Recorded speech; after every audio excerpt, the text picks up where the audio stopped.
السلام علیکم ورحمۃ اللہ وبرکاتہ نحمده ونصلی علی رسولہ الکریم اما بعد اعوذ باللہ من الشیطان الرجیم بسم اللہ الرحمن الرحیم. A very warm welcome to you all. تو کیونکہ ایک لمبا وقفہ ہو گیا ہے ہمارے عقیدات تہویہ کی کلاسز کو، تو میں دوبارہ کچھ پوائنٹس اور کچھ چیزوں کو ریائٹریٹ کروں گی. ول ریوائز فیو تھنگس اینڈ انشاءاللہ ہم پھر نیکسٹ کلاس سے going forward will begin with all the points in detail. تو آج ہم دوبارہ توحید کے ان کیٹیگریز کے بارے میں دیکھیں گے جو ہم نے آلریڈی دیکھا ہے، تاکہ ہمیں اور زیادہ وضاحت ہو جائے. تو سب سے پہلے توحید کیا ہے؟ توحید کا مطلب ہے کہ اللہ تعالیٰ کی وحدانیت کو ہم پہچانیں. ہماری توحید ان چیزوں میں ہے کہ توحید فی الالوہیہ، توحید کے اللہ واحد الہ ہے، یعنی کہ اللہ تعالیٰ کے سوا کوئی اور الہ نہیں ہے. اور توحید فی صفات، اللہ تعالیٰ کی صفات میں توحید، یعنی کہ اللہ کے ساتھ کوئی اور شریک نہیں ہے اس کے نام میں، یعنی کہ in his unique names, and اس کے صفات یعنی کہ ایٹریبیوٹس میں کوئی اور شریک نہیں ہے. اور توحید فی الربوبیہ، یعنی کہ توحید کے اللہ ہی رب ہے، اللہ کے علاوہ کوئی اور عبادت کے لائق نہیں ہے. تو اللہ تعالیٰ قرآن مجید میں فرماتے ہیں کہ وَمَا أَرْسَلْنَا مِن قَبْلِكَ مِن رَّسُولٍ إِلَّا نُوحِي إِلَيْهِ أَنَّهُ لَا إِلَٰهَ إِلَّا أَنَا فَاعْبُدُونِ، اور ہم نے تم سے پہلے کوئی رسول نہیں بھیجا مگر یہ کہ ہم نے اس کی طرف وحی کی کہ میرے سوا کوئی معبود نہیں، بس تم میری عبادت کرو. اللہ تعالیٰ ہی ہمارے ضروریات کو پورا کرنے والے ہیں اور ہماری پرورش کرنے والے ہیں. تو ہمارے دل میں اس بات کا یقین رہنا کہ اللہ کے سوا کوئی اور ذات ہے نہیں جو ہمیں کوئی نفع نقصان پہنچا سکتی، کوئی ہمارے لیے کوئی چیز کر سکتی. تو اللہ کی ذات ہی ہے کہ جس سے ہر فیصلے ہوتے ہیں، کہ آپ کے ساتھ کوئی اچھی چیز پیش آ گئی، کوئی بری چیز پیش آ گئی. کیونکہ ہمارا ایمان ہے نا کہ آمنت باللہ و ملائکتہ و کتبہ و رسلہ و قدر خیرہ و شرہ من اللہ تعالی. تو آپ کے ساتھ کوئی اچھی چیز ہو تو وہ بھی اللہ کی طرف سے ہے، آپ کے ساتھ کوئی آپ ایکسپیکٹ نہیں کر رہے تھے کچھ برا ہو رہا تو وہ بھی اللہ کی طرف سے ہے. اللہ تعالیٰ قرآن مجید میں آگے فرماتے ہیں کہ قالت رسولهم افی اللہ شک فاطر السماوات والارض يدعوكم ليغفر لكم من ذنوبكم ويؤخركم إلى أجل مسمى قالوا إن أنتم إلا بشر مثلنا تريدون أن تصدونا عما كان يعبد آباؤنا فأتنا بسلطان مبين. ان کے رسولوں نے کہا اللہ کے بارے میں شک ہو سکتا ہے جو آسمانوں اور زمینوں کا پیدا کرنے والا ہے. وہ تمہیں دعوت دیتا ہے کہ وہ تمہارے گناہوں کو معاف کر دے اور تمہاری موت کو ایک مقررہ مدت تک مؤخر کر دیتا ہے. انہوں نے کہا کہ تم نہیں ہو مگر ہم جیسے آدمی جو چاہتے ہیں کہ ہمیں اس سے روک دے جن کی ہمارے باپ دادا نے پوجا کی ہے. پس ہمارے پاس کوئی واضح دلیل لاؤ. اگرچہ کہ اللہ تعالیٰ جیسا ہی نام ہو سکتا ہے، لیکن جو ہے مثال کے طور پر رحیم ہو یا رحمان ہو، کسی کا نام ہو سکتا ہے، رحیم ہو سکتا ہے، رحمان ہو سکتا ہے، لیکن آپ دیکھیں گے کہ وہ صفت جو اللہ کے نام رحمان میں ہے وہ بندوں میں نہیں پائی جا سکتی. اور جو ابھی ہم نے آیت کا ٹرانسلیشن دیکھا ہے، اس میں بھی اللہ تعالیٰ فرما رہے ہیں کہ اللہ نے قرآن مجید میں فرمایا ہے کہ اللہ کی ذات ہے جو عبادت کے لائق ہے، اللہ کے سوا کوئی عبادت کے لائق نہیں ہے۔ اور جب یہ فرمان آپ صلی اللہ علیہ وسلم بندوں تک پہنچاتے تو ایسے بہت سے لوگ تھے کہ باوجود یہ دیکھتے ہیں کہ آپ صلی اللہ علیہ وسلم سچے ہیں، لیکن وہ پھر بھی ان سے دلیلیں مانگا کرتے کہ آپ جو کہہ رہے ہیں معاذ اللہ وہ سچ نہیں ہے، وہ اس بات پر یقین نہیں کرتے۔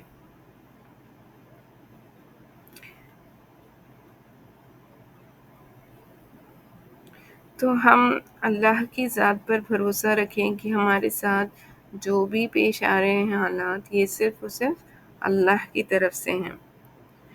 تو اللہ تعالیٰ کے مقابلے میں انسان کی صفت بہت محدود ہے۔ جیسے کہ میں ابھی آپ کو اگزامپل دے رہی تھی کہ آپ دیکھ سکتے ہیں کہ دنیا میں کسی کا نام رحیم ہو سکتا ہے، رحمان ہو سکتا ہے، لیکن جو رحیم اور رحمان کی صفت اللہ کی ذات میں ہے، اس کا کچھ حصہ آپ اس بندے میں دیکھ سکتے ہیں، لیکن اللہ کی رحمان ہونے کی صفت یا اللہ کی رحیم ہونے کی صفت جو ہے وہ بہت بہت زیادہ اور بہت واضح ہے، جو ہم بندوں میں نہیں پا سکتے۔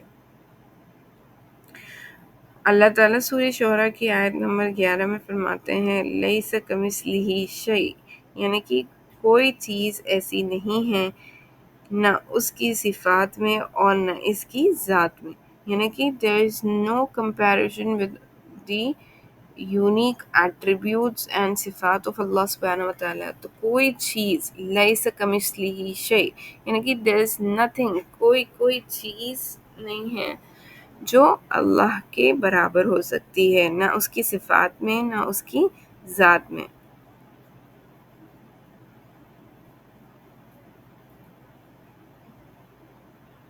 تو عربی میں یہ لفظ کاف یا مثل تقابل کے لیے استعمال کیا جاتا ہے، لیکن یہاں آیت میں دونوں الفاظ اس بات کو ظاہر کرنے کے لیے استعمال کیے گئے ہیں کہ اللہ تعالیٰ جیسی کوئی چیز نہیں ہے۔ تو یہ ہمارے لیے بہت امپورٹنٹ ہے کہ ہمارا فرم بلیف ہو اس چیز پہ کہ اللہ کی ذات جو ہے اس سے کوئی چیز میچ نہیں کر سکتی، یعنی کہ there is nothing which can match the names and attributes of اللہ سبحانہ وتعالیٰ۔ تو اللہ سبحانہ وتعالیٰ کی ذات سے کوئی چیز میچ نہیں کر سکتی۔ دوسری امپورٹنٹ چیز یہ ہے کہ اللہ تعالیٰ جیسا کوئی نہیں ہے۔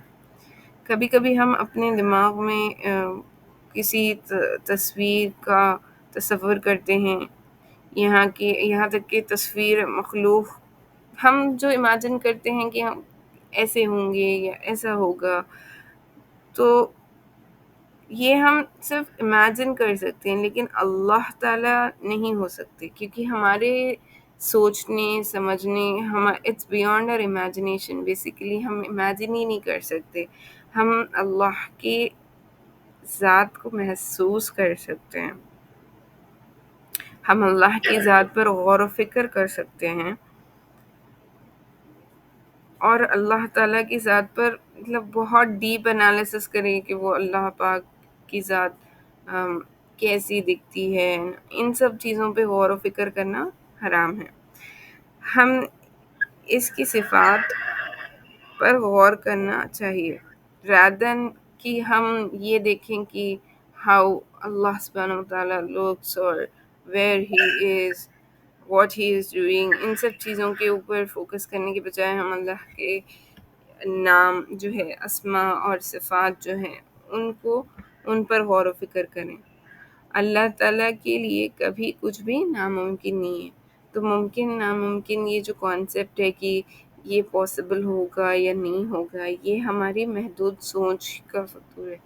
ہم انسانوں کے لیے کوئی چیز محدود ہے، لیکن اللہ سبحانہ وتعالیٰ کی ذات کے لیے ہر چیز مکمل طور پر جو ہے پاسبل ہے۔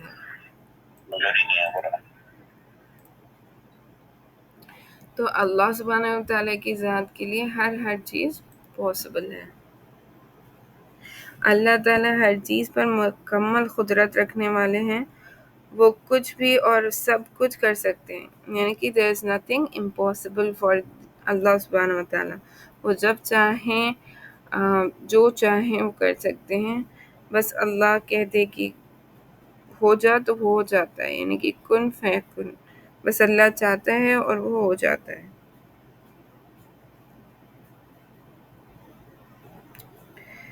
کبھی کبھی دعا کرتے وقت ہم سوچتے ہیں کہ یہ کیسے ممکن ہے، لیکن اللہ تعالیٰ کے لیے سب کچھ ممکن ہے۔ تو ہم جب دعا کریں تو اس بات کا کامل دل میں اطمینان و یقین کے ساتھ دعا کریں کہ اللہ سبحانہ و تعالیٰ کی ذات ہمارے طرف متوجہ ہے، ہمیں سن رہی ہے، اور اللہ سبحانہ و تعالیٰ ہماری دعاؤں کو قبول کرنے والے ہیں، اور انشاءاللہ ہم دعا کو اس یقین کے ساتھ کریں کہ انشاءاللہ میری دعا قبول ہوگی۔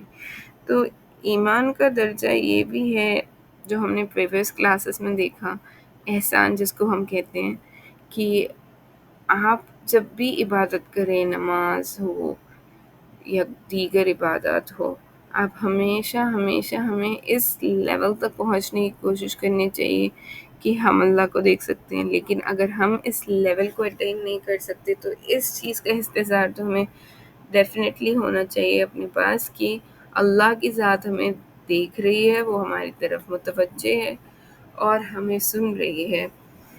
تو جب ہمارے دل میں اس چیز کا استظہار ہوگا کہ اللہ پاک کی ذات ہماری طرف متوجہ ہے، تو ہمیں یقین کے ساتھ دعا کرنے میں آسانی ہوگی۔ ہمیں اللہ سے جو چاہیے مانگنا چاہیے اور کبھی باز نہیں آنا چاہیے، کیونکہ ہمارے خیال میں یہ ناممکن ہے، لیکن اللہ سبحانہ و تعالیٰ کی ذات کے لیے کوئی بھی چیز ناممکن نہیں ہے۔ تو ہم جب دعا کریں تو یہ سوچ کے نہ کریں کہ یہ کیسے پاسبل ہے، یہ پاسبل ہو بھی سکتا ہے یا نہیں ہے، ایسا سوچ کے دعا نہ کریں۔ جب بھی ہم دعا کریں تو اس کے ساتھ خشوع اور خضوع کے ساتھ دعا کرنے کی کوشش کریں، اور عافیت کے ساتھ عافیت مانگیں، ہمیشہ ہر کام میں عافیت مانگیں اللہ تعالیٰ سے، اور کوشش کریں کہ آپ جب دعا کرنے کے لیے بیٹھیں تو پہلے اللہ سبحانہ و تعالیٰ کی حمد و ثنا بیان کریں، پھر محمد رسول اللہ صلی اللہ علیہ وسلم پر درود و سلام بھیجیں، پھر آپ اپنی دعاؤں کے لیے آگے بڑھیں۔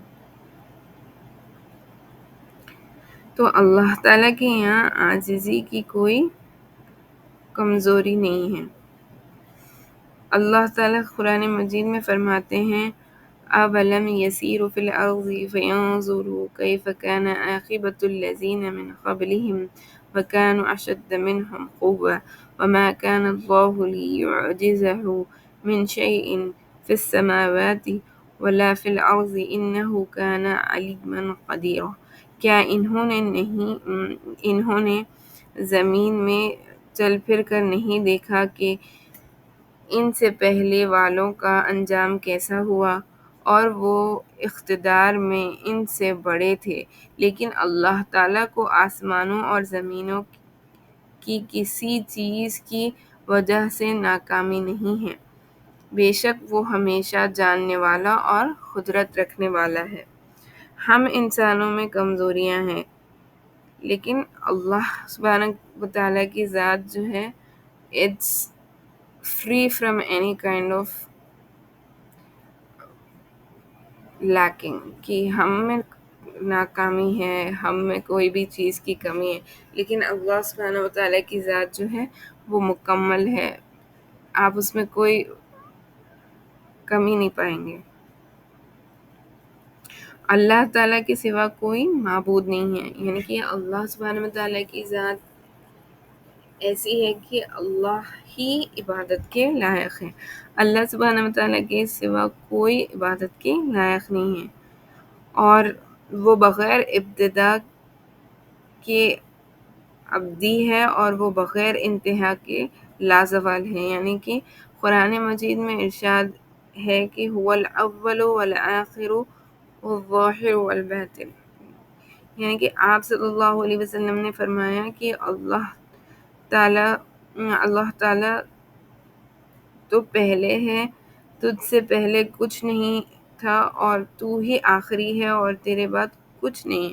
یعنی کہ جب کچھ نہیں تھا تب بھی اللہ سبحانہ وتعالیٰ کی ذات تھی، تو وہ شروعات سے ہے، اور جب کچھ بھی باقی نہیں رہے گا، جب قیامت آ جائے گی، ہر شے جو بھی اللہ نے پیدا کی ہے سب فنا ہو جائے گی، سب ختم ہو جائے گی، تو صرف اور صرف جو ہے اللہ سبحانہ وتعالیٰ کی ذات باقی رہے گی، کوئی چیز اور باقی نہیں رہے گی۔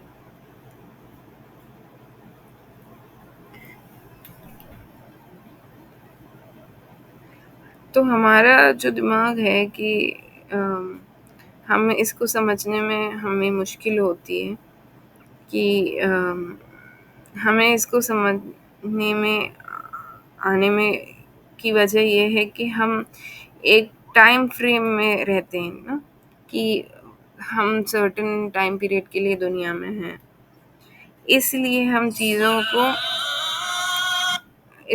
چیزوں کو رشتہ داری سے سمجھتے ہیں، اور ہم اس کے متعلق ہر چیز کا فیصلہ کرتے ہیں، لیکن اللہ تعالیٰ کے لیے ٹائم فریم موجود ہی نہیں ہے۔ تو اللہ تعالیٰ کی ذات کے بارے میں جب آپ بات کر رہے ہیں تو اللہ تعالیٰ شروع سے ہے اور ہمیشہ ہمیشہ رہنے والی ہے، تو اللہ تعالیٰ کے لیے کوئی ٹائم فریم ہے ہی نہیں، اور وہ نہ فنا ہوتا ہے اور نہ مرتا ہے۔ یعنی کہ اللہ سبحانہ وتعالیٰ کی ذات امورٹل ہے، کہ جو کبھی ختم نہیں ہونے والی ہے، وہ کبھی ختم نہیں ہوگی۔ اللہ تعالیٰ جو ہے قرآن مجید میں فرماتے ہیں کل من علیہ فان ویبقى وجہ ربک ذو الجلال والاکرام، روح زمین پر سب فنا ہو جائے گی اور باقی رہے گا تیرے رب کی ذات جو عظمت والی جلال کے مالک ہیں۔ سب کچھ ختم ہو جائے گا لیکن اللہ تعالیٰ کی ذات جو ہے قائم رہنے والی ہے۔ کوئی چیز وجود میں نہیں آتی مگر وہ جو چاہے، یعنی کہ اللہ تعالیٰ جب جو چاہتے ہیں وہ چیز وجود میں آتی ہے۔ جب تک اللہ سبحانہ وتعالیٰ کا حکم نہیں ہوتا کوئی چیز آپ کے ساتھ نہیں ہو سکتی۔ یعنی کہ ہم اہل سنت میں ہم سب کا یہ عقیدہ ہے کہ یہاں تک کہ ایک پتا بھی اپنی مرضی سے نہیں گرتا جھاڑ سے، تو ہمارے ساتھ پیش آنے والے حالات کیسے جو ہے خود سے ہو جائیں گے۔ ہر چیز جو ہے اللہ سبحانہ وتعالیٰ کی ذات کی طرف سے آپ کی زندگی میں پیش آتی ہے۔ سب کچھ اللہ تعالیٰ کی مرضی کے مطابق ہوتا ہے، اس کی مرضی کے بغیر کچھ نہیں ہوتا۔ ہمارے یہاں جو بھی اتار چڑھاؤ آ رہے ہیں وہ اللہ تعالیٰ کی مرضی سے ہو رہے ہیں، اس بات پہ ہمیں یقین رکھنا چاہیے۔ آپ صلی اللہ علیہ وسلم نے فرمایا جو اللہ چاہتا ہے ہوتا ہے اور جو نہیں چاہتا وہ نہیں ہوتا۔ اللہ تعالیٰ قرآن میں فرماتے ہیں انما امرہ اذا اراد شیئا ان یقول له کن فیکون، اس کا حکم صرف اس وقت ہی ہے جب وہ کسی چیز کا ارادہ کرتا ہے کہ وہ اسے کہتا ہے کہ یہ ہو جا اور وہ ہو جاتی ہے۔ اللہ تعالیٰ کے لیے یہ کتنا آسان ہے، جب وہ کسی چیز کا فیصلہ کرتا ہے اللہ تعالیٰ جو چاہتا ہے وہ کر دیتا ہے۔ ہم سب کے یہاں آنے کی وجہ اللہ تعالیٰ کی مرضی ہے۔ یعنی کہ آپ دیکھ سکتے ہیں کہ میں نے بہت سارے لوگوں کو اس سیشن کے لیے انوائٹ کیا تھا، لیکن we have very few people join in the live class۔ تو اچھے کاموں کی بھی توفیق اللہ ہی کی طرف سے ہے، تو آپ اپنے آپ کو خوش نصیب سمجھیں کہ اللہ نے آپ کو ایسی مجلس میں جڑنے کا موقع دیا ہے جہاں پہ اللہ کی بات سنائی جا رہی ہے، جہاں پہ آپ کو دین کا علم سیکھنے میں آسانی ہونے والی چیزیں بتائی جا رہی ہیں۔ تو یہ بہت خوش نصیبی ہے کہ اللہ نے آج ہمیں یہاں جوڑا، اللہ نے ہمیں ایک دوسرے کے ساتھ علمی گفتگو کرنے کا موقع عطا کیا۔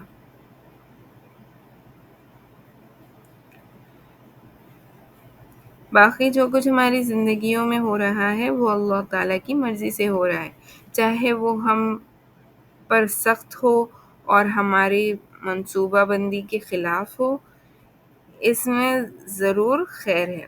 یعنی کہ آپ کے ساتھ جو بھی حالات پیش آ رہے ہیں، آپ چاہے اس کو آپ کو بظاہر ایسے دکھے کہ اس میں میرا نقصان ہے، یا جو بھی میرے ساتھ حالات ہو رہے ہیں ایسے نہیں ہونا چاہیے تھا، لیکن آپ کو غیب کا علم نہیں ہے، اللہ سبحانہ وتعالیٰ کی ذات کو ہے۔ تو آپ کے ساتھ جو بھی حالات پیش آ رہے ہیں یہ اللہ کی طرف سے ہیں، اور ہر کام میں اللہ کی طرف سے خیر ہوتی ہے، اس پہ ہمیں یقین رکھنا چاہیے۔ ہر وہ کیفیت جس سے ہم گزرتے ہیں اس میں خیر ہے۔ ہم اپنے محدود دماغ سے یہ سوچ سکتے ہیں کہ یہ ہمارے لیے اچھا نہیں ہے، لیکن ہمیں یہ سمجھنا چاہیے کہ اللہ کی رضا میں ہمیشہ خیر ہوتی ہے۔ تو اللہ سبحانہ و تعالیٰ کی ذات پر جب ہم اس طریقے سے یقین کو اپنے بنائیں گے کہ ہمارے ساتھ جو بھی پیش آنے والے حالات ہیں یہ اللہ سبحانہ و تعالیٰ کی طرف سے ہیں اور ان میں خیر ہے، تو انشاءاللہ ہمارے لیے یہ چیز کو سمجھنے میں آسانی ہوگی اور ہمارے دل میں یقین پیدا ہوگا۔ میں چاہوں گی کہ آپ سب جو جوائن کیے ہیں سیشن کو، آگے کے سیشن سے بھی آپ جو ہے عقیدہ تحویہ کی جو PDF میں نے شیئر کی تھی، جو پوائنٹس ہم ڈسکس کرنے لگے ہیں، تقریباً ہم نے 7 پوائنٹس ڈسکس کیے ہیں، تو ان پوائنٹس کو آپ گو تھرو کریں۔ اگر آپ کو کوئی ڈاؤٹس ہے یا فردر آپ کو کسی چیز پہ وضاحت کی ضرورت ہے تو آپ مجھے بتا سکتے ہیں۔ انشاءاللہ ہم اسے آگے آنے والی کلاسز میں اور ڈیٹیل میں کور کریں گے۔ اس کے علاوہ ایک اور امپورٹنٹ چیز جو میں بتانے لگی تھی وہ یہ ہے کہ ہم دیکھتے ہیں سنتے ہیں کہ ہمیں ہمیشہ توبہ کرنی چاہیے۔ تو توبہ کیوں کرنی چاہیے؟ یہ اکثر ہمارے اندر ہمیں یہ خیال آتے رہتا ہے نا کہ ہمیں چاہیے کہ ہم روزانہ توبہ کریں، یہ ہم ہمیشہ سنتے ہیں بزرگوں سے۔ تو ممکن ہے کہ بعض ذہنوں میں یہ سوال پیدا ہو رہا ہوگا کہ ہم توبہ کس لیے کریں؟ ہم نے کون سا گناہ کیا ہے؟ نہیں، گناہ ہم سے سرزد ہو جاتے ہیں، یعنی کہ ہم سے جو گناہ ہو رہے ہیں وہ جانے انجانے میں ہو جاتے ہیں، جس پر یعنی کہ ارادتاً بھی ہو جاتے ہیں اور بغیر ارادے کے بھی ہو جاتے ہیں، لیکن شیطان ان گناہوں کو اتنا ہلکا بنا کے پیش کرتا ہے کہ ہم اس کو محسوس ہی نہیں کر سکتے، ہم محسوس ہی نہیں کر پاتے کہ ہم سے کوئی گناہ ہوا، ہمیں اس چیز کا انتظار ہی نہیں رہتا کہ یہ بھی گناہ ہے، ہم اس کو اتنا لائٹ لے کر رہتے ہیں کہ اس سے کیا ہوگا، اس میں کیا ہے۔ تو ایسی کوئی بھی چیز ہو سکتی ہے جیسے کہ غیبت کی، پتہ ہی نہیں چلا، تو یہ شیطان کا ایک خاص حربہ ہے کہ وہ گناہوں کو مزین کر کے پیش کرتا ہے، یعنی ہلکا کر کے پیش کرتا ہے اور بندہ مرتکب ہو جاتا ہے۔ گناہ کی مثال ایسی ہے کہ جیسا ایک کپڑا میلا ہو جاتا ہے، اور توبہ کی مثال ایسی ہے کہ کپڑے کو صابن سے صاف کر لیا جائے۔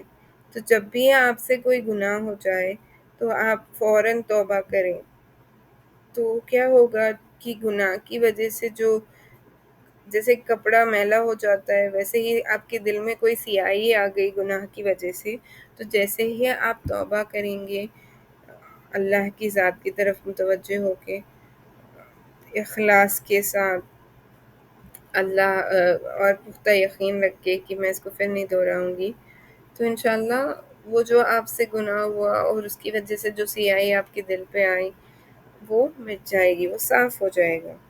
اب جب بھی کپڑا میلا ہو آپ فوراً اسے صاف کر لیتے ہیں۔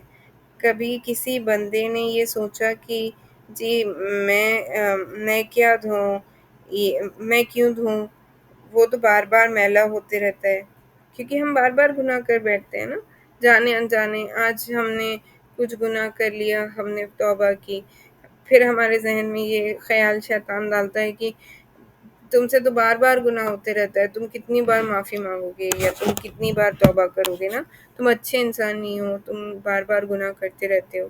تو ہمیں یہ سب کبھی بھی نہیں سوچنا چاہیے کہ اللہ تعالیٰ کی ذات جو ہے وہ ہمیشہ معاف کرنے والی ہے. تو ہمیں یہ کبھی بھی نہیں سوچنا چاہیے کہ مجھ سے اتنے گناہ ہو گئے، میں کیسے توبہ کروں، کیوں توبہ کروں، میں تو گنہگار ہی ہوں. ایسا نہیں سوچنا چاہیے. ہر بندہ کہے گا کہ کبھی کبھی تو اس کو صاف کروں گا، اگر پھر میلا میلا ہو جائے گا تو پھر صاف کر لیں گے. تو جب بھی آپ کوئی گناہ کر بیٹھیں تو ضرور توبہ کریں. تو توبہ کہتے ہی ہیں کہ گناہوں کے ارادے سے دل کو خالی کر لینے کو. جس لمحے جس لمحے بندہ توبہ کرتا ہے، پکی نیت ہو، عزم و جزم ہو، پکا ارادہ ہو کہ آج کے بعد میں گناہ نہیں کروں گا، تو اسے توبہ کہتے ہیں. یعنی کہ آپ کے دل میں اس چیز کا پکا یقین ہو کہ آپ اس گناہ کو انشاءاللہ دوبارہ نہیں دہرائیں گے، اور آپ کو اللہ کی ذات پہ بھروسہ ہو، آپ ندامت پیش کریں اور عاجزی کے ساتھ اللہ سے معافی مانگیں. تو انشاءاللہ ضرور جو بھی ہم سے گناہ سرزد ہوا ہے وہ اللہ پاک دور کر دیں گے. تو آج ہم نے دوبارہ جو ہے ریویژن کیا ہے عقیدہ تہویہ کی، جو انیشیل کلاسز میں ہم نے سیکھا تھا اور پریویس سیشن میں میں نے پڑھایا تھا. بیسیکلی اگر آپ موٹے موٹے الفاظ میں کہیں تو آپ کو یہ 3 چیزیں تو بہت کلیئرلی پتہ ہونی چاہیے کہ عقیدے کی بنیاد جو ہے وہ اسی لیے ضروری ہے کہ جب آپ کا عقائد صحیح ہوں گے، آپ کے بلیف صحیح ہوں گے تو آپ کے اعمال صحیح ہوں گے. اگر آپ کا عقیدہ صحیح نہیں ہے تو آپ کے جو اعمال ہے ان میں کوئی وزن نہیں پیدا ہوگا. جیسے کہ ہم فزکس کے اسٹوڈنٹس جو بھی رہے ہیں وہ جانتے ہیں کہ اگر کوئی چیز میں جیسے کہ آپ کو کسی باڈی کا ماس معلوم ہو لیکن آپ کو ویٹ معلوم کرنا ہو تو آپ کو ملٹیپلائی کرنا پڑتا ہے گریوٹی سے، رائٹ؟ ایسے تو اگر آپ کو فار ایگزامپل ایپل کا ویٹ پتہ کرنا ہے تو آپ اس کو کیسے کیلکولیٹ کریں گے؟ ماس انٹو گریوٹی. تو ماس وہ باڈی کا جو بھی ویٹ کیلکولیٹ کرنے کے لیے آپ کو ہمیشہ گریوٹی سے ملٹیپلائی کرنا پڑتا ہے، تبھی آپ کو اس کا ویٹ پتہ چلتا ہے. ایسے ہی ہم ہمارے کوئی بھی چیز کو اگر اللہ سبحانہ وتعالیٰ کی ذات پر بھروسہ رکھتے ہوئے نہیں کریں گے تو اس چیز میں کوئی وزن پیدا نہیں ہوگا. تو ہماری گریویٹیشنل فورس یعنی کہ ہماری امپورٹنٹ چیز جو ہمارے ایکشنز میں جان ڈالنے والی چیز ہے وہ ہے لا الہ الا اللہ، یعنی کہ اللہ سبحانہ وتعالیٰ کی ذات پر یقین کہ جو بھی ہمارے ساتھ ہو رہا ہے وہ اللہ سبحانہ وتعالیٰ کی ذات سے ہو رہا ہے، اور اللہ سبحانہ وتعالیٰ کی ذات کی طرف متوجہ ہو کے ہم جو بھی کام کریں گے تب وہ کام میں جو ہے آپ کے ویٹ آئے گا. اگر آپ کوئی بھی کام کر رہے ہیں، جیسے کہ میں پہلے بھی اگزامپل دے چکی ہوں، دوبارہ وہی اگزامپل دوں گی کہ ایک بندہ ہے جو بہت سارے نیک اعمال کرتا ہے لیکن وہ ایمان والا نہیں ہے، تو کیا وہ اللہ پاک کی نظر میں آخرت کے دن قابل قبول ہوگا؟ نہیں، بالکل نہیں ہوگا. اللہ پاک اس کو اس کے اچھے کاموں کے لیے دنیا میں ہی اجر دے دیں گے، لیکن اس کے لیے کچھ آخرت میں ملے گا؟ اس کو کچھ آخرت میں اس کا اجر ملے گا؟ نہیں ملے گا. تو آخرت میں اجر کس کو ملے گا؟ جب آپ کوئی بھی کام کریں اس کی نسبت اور اس کو جوڑنے والی چیز کیا ہے، اس میں اگر اللہ کی ذات سے آپ اس کو کنیکٹ کریں. جیسے کہ ہم مسلمان، ہم کوئی بھی نیک کام کریں تو ہمارے دل میں یہ چیز کا استحضار اور یقین ہوتا ہے اور ہونا بھی چاہیے کہ اس کا ریوارڈ ہم اللہ سے لیں گے، رائٹ؟ آپ کوئی بھی اچھا کام کریں، نیک کام کریں، آپ صرف اور صرف اللہ کے لیے کریں کہ اس کا اجر مجھے اللہ دینے والا ہے. میں کسی کو دکھانے کے لیے، ریاکاری کے لیے کوئی کام نہیں کر رہی ہوں، بلکہ میرا انٹینشن، جو ہم کہتے ہیں نا انما الاعمال بالنیات، تو نیت یہاں پہ بہت امپورٹنٹ ہے کہ ہمارا ہر کام جو ہے اللہ سبحانہ و تعالیٰ کے لیے ہو، اللہ کی رضا کے لیے ہو. تو جب ہم اپنے کاموں کو اللہ کی رضا کے لیے کرنے والے بنیں گے تو وہ اللہ کے نزدیک قابل قبول ہوں گے. تو انشاءاللہ ہمیں اس چیز کی کوشش کرنی چاہیے کہ ہم اپنے اندر اس چیز کو ڈیولپ کریں کہ ہم ہر جو چیز کر رہے ہیں اس میں اللہ کے لیے کی جانے والی چیز ہو. جیسے کہ ابھی ہم بیٹھ رہے ہیں ایک دوسرے کے ساتھ اس چیز پر گفتگو کر رہے ہیں، ہمارے جڑنے کا مقصد صرف اور صرف اللہ کی رضا ہے کہ اللہ ہمارے اس عمل سے کو قبول کرے اور ہمیں ہمارے لیے نجات کا ذریعہ بنے. آج آپ دیکھتے ہیں کہ ہم اتنے گھنٹے اپنی زندگی کے صرف دنیا کے کاموں میں گزار دیتے ہیں.